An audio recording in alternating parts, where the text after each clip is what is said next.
E aí, galera, ligado na leitura de jogo, está começando mais uma leitura da rodada. Estamos aí na 7ª rodada do Campeonato Brasileiro, a 8ª já está chegando, então nós vamos comentar um pouquinho para vocês aí sobre a 7ª.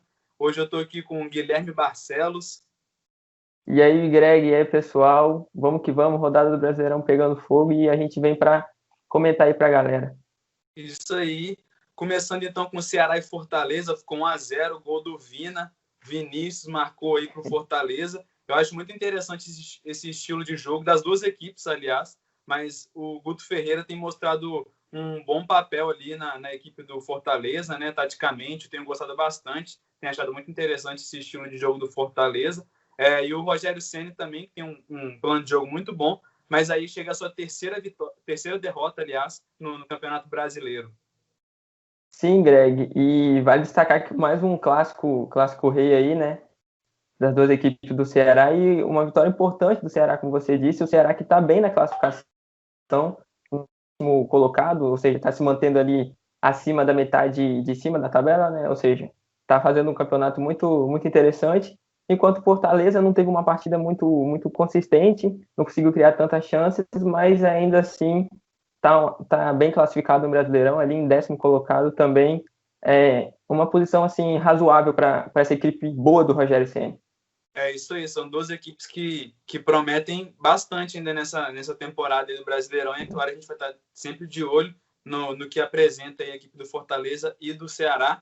E em seguida tivemos Fluminense e Atlético Goianiense, partida que terminou em empate, 1-1, gol de Evanilson pelo lado do Flu, e pelo lado da equipe goiana, gol de Renato Kaiser, o Fluminense, que chegou muito bem para a partida, impôs o ritmo ali, pressionou bastante. Mas aí, no final do primeiro tempo, teve a expulsão do Hudson, né? O que acabou complicando para o lado da equipe tricolor ali. O Fluminense perdeu o seu ímpeto dentro da partida. E aí o Atlético Goianiense acabou tomando conta já nesse finzinho e também no segundo tempo. Acabou tendo um empate ali, um belo passe de Nenê, inclusive, que vem tendo grandes atuações pelo Fluminense. E Evanilson, que pegou de primeira ali um voleio, um golaço.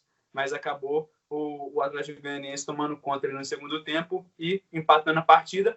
Teve chance de poder virar, mas acabou não sendo eficiente nas conclusões. Sim, Greg, e fica assim um ponto negativo para o Fluminense justamente a expulsão, né, do Hudson, que acabou prejudicando muito a equipe carioca, porque a equipe vinha fazendo um bom jogo e essa expulsão no fim do primeiro tempo comprometeu, principalmente por ser no meio de campo, ou seja, então deu um buraco, vamos dizer assim, na equipe do Fluminense, e o Atlético Goianiense não se intimidou, a equipe muito bem assim, comandada pelo Wagner Mancini, apesar de estar no rebaixamento, é uma equipe que tem alguns jogadores interessantes, foi para cima dentro do Maracanã e conseguiu um empate e por pouco não conseguiu sair de lá com uma vitória, né? Então, assim, Isso fica aí. um ponto positivo na visão da Atlético Goianiense. Isso aí.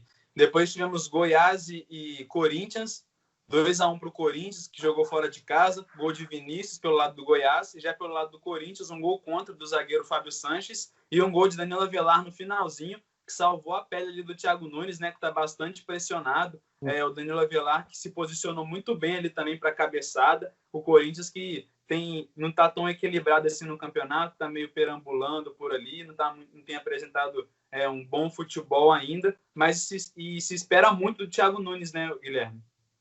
Sim, o Thiago Nunes ainda não conseguiu encontrar o seu melhor padrão de jogo nessa equipe do Corinthians. A equipe está com muitas mudanças, mas foi uma vitória importante, como você disse, para dar um alívio aí, um respiro para o time do Corinthians, que sai um pouco ali debaixo da parte de baixo da tabela e alcança um nível um pouquinho acima para dar tranquilidade. E vamos ver, né, se o Thiago Nunes consegue desenvolver esse trabalho aí, né? Uma vitória importante fora de casa, tendo em vista a sequência do brasileiro, né? Depois tivemos Botafogo e Curitiba, partida que terminou no empate em 0-0. Botafogo que mais uma vez reclamou do VAR, foi um lance realmente bastante duvidoso. O atacante ali do Botafogo, Luiz Henrique, acabou empurrando para a rede, mas o juiz anulou por impedimento. Mas é um lance que chama muita atenção, né? Pela dúvida mesmo que deixou nas pessoas que estavam acompanhando a partida. Sim, Greg, o VAR, ele ainda, querendo ou não, ele deixa essa dúvida ainda, né? E com o Botafogo, o Gatito já teve outros episódios aí com o VAR também recentemente, ou seja, é uma questão que está dando o que falar. E falando um pouco da partida, o Botafogo ele está tentando um jogo mais para frente, aí tentando os resultados, né? Porém, foi um jogo, como você disse, com poucas oportunidades dos dois lados. Teve a estreia também, a gente teve a estreia do Salomão Kalou, ele teve alguns bons lances, mas a equipe do Botafogo, nem a equipe do Coritiba conseguiu o gol e, querendo ou não, foi um resultado negativo para os dois, né? A tabela, né? Sim, você comentou sobre o Kalou, ele que, por sinal, fez uma boa estreia, né? Um atleta que está chegando agora no Brasil, então fez um bom jogo. E as chances, como você comentou, acabaram parando em Wilson e Gatito, que fizeram grandes defesas aí, e permaneceu o empate, então. E o outro jogo que não foi bem diferente do que foi Botafogo e Curitiba, né? Um jogo com bastantes gols aí. Bahia, que perdeu para o Flamengo por 5-3. Os gols do Bahia foram marcados por Rodriguinho, Elber e Daniel. E já pelo lado do Flamengo, Pedro marcou 2 vezes, Arrascaeta também, e Everton Ribeiro deixou também a sua marca. Everton Ribeiro que fez uma grande partida. Então, tudo indica que o Flamengo está começando a voltar aí aos trilhos, né? Uma boa partida da equipe rubro-negra, realmente, com boas triangulações ali. E destaco também o Isla, lateral que chegando no Mengão, né? Apesar desse período de adaptação do treinador Domenech Torrent, mas a gente vale ressaltar que a equipe ainda está se ajustando, tem muitas opções, ou seja, a cada jogo ele está mesclando e a consistência do time em questão de qualidade se mantém. E a tendência é isso aí, o Flamengo vai brigar lá em cima. Foi uma boa partida, uma partida com muita movimentação do ataque do Flamengo. Pedro, como você disse, foi o grande destaque aí no ataque, junto com a Arrascaeta, o Everton Ribeiro, ou seja, muita triangulação, movimentação desse quarteto, dessa parte ofensiva do Flamengo. E enquanto o lado do Bahia, uma partida não foi tão boa e, no fim das contas, acabou custando o emprego, né, do treinador do Roger Machado. Sim, Roger Machado que está livre no mercado, então, e ao meu ver, se não fosse pelo Roger Machado, o Bahia não teria alcançado o patamar que se encontra, né, com grandes jogadores, uma equipe muito forte, mas acabou custando o emprego aí do treinador, que é um grande treinador, diga-se de passagem. Na sequência, tivemos Atlético Paranaense e Bragantino, a partida ficou em 1-1, as duas equipes precisavam muito da vitória, mas acabou ficando no empate mesmo.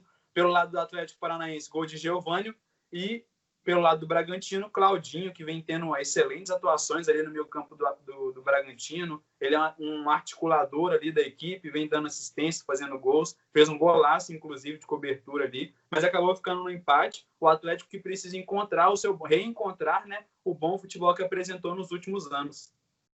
Sim, o Atlético Paranaense está muito mal, vem de uma sequência muito negativa e necessita dos resultados positivos, ainda mais por esse jogo do empate contra o Bragantino ter sido em casa. Então, a equipe precisa reagir rápido esse momento difícil aí que o Furacão vem passando, como você disse, uma equipe que nos últimos anos deu o que falar por títulos. E enquanto do lado do Bragantino, a equipe fez até um jogo bom, o Claudinho foi destaque mais uma vez aí do Bragantino, mas a equipe ficou com empate, que, a meu ver, por ser fora de casa, sempre é um ponto importante, né?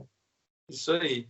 Depois tivemos um grande jogo, Palmeiras e Internacional. Não foi grande assim no placar, acabou mais um empate, 1-1. Gols de Luiz Adriano e Galhardo, sempre ele marcando pelo Inter. E teve leis do ex, né? Lei do ex aí presente, ela que nunca falha. Luiz Adriano marcou para o Palmeiras, ele que já atuou pelo Internacional. E Galhardo saiu do banco, ele começou no banco, saiu e ainda marcou seu gol de pênalti ali. Um excelente jogador do Inter, artilheiro colorado. E a torcida do Inter, muito feliz, né, pelas grandes atuações que a equipe vem fazendo. Já pelo lado do Palmeiras, a equipe ainda cobra muito de Luxemburgo e seus atletas, visto que o Palmeiras tem muito a demonstrar ainda dentro de campo, né, Guilherme? A equipe parece que não tem demonstrado tudo que pode ainda. Sim, é uma equipe ainda que está um pouco inconstante e a pressão no Palmeiras é por resultados, porque, como você disse, é uma equipe que tem um elenco muito forte, como o Luiz Adriano, o exemplo aí, vários jogadores de nome, e a equipe ainda vem rateando em alguns momentos. Por exemplo, no jogo passado com o Bahia, fez uma partida que estava ganhando e sofreu um empate no final. Já nessa partida com o Inter, que é o líder do campeonato, e diga-se de passagem, fazendo um início muito espetacular aí, nesse Brasileirão, a equipe do Palmeiras já foi o contrário. Dessa vez ela empatou no fim do jogo, ou seja, o Vanderlei ainda está tentando encontrar o time do Palmeiras e a pressão é grande por ser um investimento alto, né? E aproveitando também, como você disse, a equipe do Inter falando um pouco da equipe do Inter, o Galhardo vem sendo o grande destaque realmente da equipe, jogando ora como centroavante ou como falso centroavante e comandando o ataque. E a equipe comandada pelo treinador argentino, né, o Kudê, vem se destacando pelo seu jogo ofensivo e já começa bem nesse Brasileirão, que é sempre importante largar bem no Brasileiro se você quer brigar de fato pelo título. Fechando os jogos de quarta-feira, então, Santos 2, Vasco 2, uma partida bastante movimentada também. Marinho, que marcou um golaço de falta, ele que nunca falha, vem sendo grande destaque aí do Peixe. E pelo lado do Vasco, além disso, né, Veríssimo também marcou pelo Santos. Pelo lado do Vasco, Cano deixou o dele de pênalti, ele, como sempre, vem fazendo gols também. E Felipe Bastos, um dos artilheiros do Vasco aí, impressionante. E como eu comentei desses jogadores, destaco também as boas partidas que eles vêm fazendo ao longo da competição, né? Marinho, Cano, Bastos, bons jogadores aí que vem fazendo um ano muito bom nesse início de Brasileirão aí. A zaga do Vasco, por exemplo, que veio modificada, é bom comentar. A zaga, não somente a zaga, a grande parte da equipe veio modificada, os zagueiros, o Ramon entrou com Miranda e Marcelo Alves, não são os zagueiros titulares, então foi um jogo assim que deu bastante movimentação. E para o lado do Santos foi um pouco mais favorável, visto que o Vasco não estava com sua equipe titular, mas ainda assim, com seus grandes jogadores, conseguiu empate na partida. E foi uma partida muito movimentada, de muitos gols, de muitos lances de ataque, com polêmica um pouco do VAR também. O VAR teve seu papel aí de um pouco de protagonismo nessa partida. E outro destaque que vale lembrar para a galera também é a boa partida do Soteldo, né? O baixinho venezuelano, sempre habilidoso. O primeiro gol, inclusive, foi um gol lindo, que ele chamou o zagueiro do Vasco ali para dançar e cruzou na cabeça do Lucas Veríssimo. Então fica o destaque também para a boa partida do Santos. E, infelizmente, assim, pelas duas equipes, ninguém conseguiu sair com a vitória, mas os dois times fizeram uma partida interessante e o que credencia as duas equipes para brigar, de fato, assim, por uma boa posição nesse brasileiro, né? E fechando a rodada 7, tivemos 2 jogos na quinta-feira. O Grêmio que perdeu para o Sport por 2-1, resultado surpreendente, principalmente para os cartoleiros que apostaram bastante no tricolor gaúcho, né? Acabou perdendo. Destacar também o zagueiro Iago Maidana, gelado na hora de bater o pênalti, bateu muito bem, tirou completamente ali do Vanderlei, que ainda foi na bola, mas não conseguiu fazer a defesa. E PP, que teve que entrar e marcar o seu gol, chegou, o menino está resolvendo bastante ali para o Grêmio, sem o Cebolinha fica complicado realmente, mas em detalhe que o Grêmio tem grandes medalhões na equipe, né? Robinho recentemente chegou aí, Thiago Neves, e os jovens também, Jean-Pierre, mas quem está resolvendo para o lado do Grêmio é o PP mesmo, e méritos ao Sport, né, por ter conquistado essa vitória fora de casa. Sim, a equipe do Sport, que vinha de 3 derrotas seguidas, conseguiu uma vitória muito importante, a equipe do Jair Ventura, em cima do Grêmio, que, como você comentou, tá rateando aí nesse Brasileirão, nesse início, tá ali na 16ª posição, a primeira posição fora do Z4, ou seja, é uma equipe que precisa reagir, a equipe do técnico Renato Gaúcho, que, como você disse, conta com jogadores experientes, jogadores jovens, mas jogadores rodados, perdeu o seu principal jogador, que é o Everton Cebolinha, que faz falta, mas a equipe não pode ter isso como desculpa e precisa, o quanto antes, recuperar esse mau início de brasileiro, né? É isso aí. A gente fecha então com o Atlético Mineiro e São Paulo. O Atlético venceu por 3-0, mas o São Paulo chegou muito forte no início da partida, teve bola na trave, teve de tudo, mas ainda acabou fazendo um gol que teve um impedimento, deu o que falar também. A imagem não ficou tão clara assim para os espectadores que acompanhavam a partida, mas depois disso o Atlético soube impor o seu jogo. O Atlético, que comandado por São Paulo, ele vem fazendo um bom campeonato, apesar de ter vindo de 2 derrotas seguidas. Alan Franco foi um grande destaque da partida, juntamente com o Jair, e foram justamente os dois que marcaram os gols do Atlético, 2 de Alan Franco e 1 de Jair.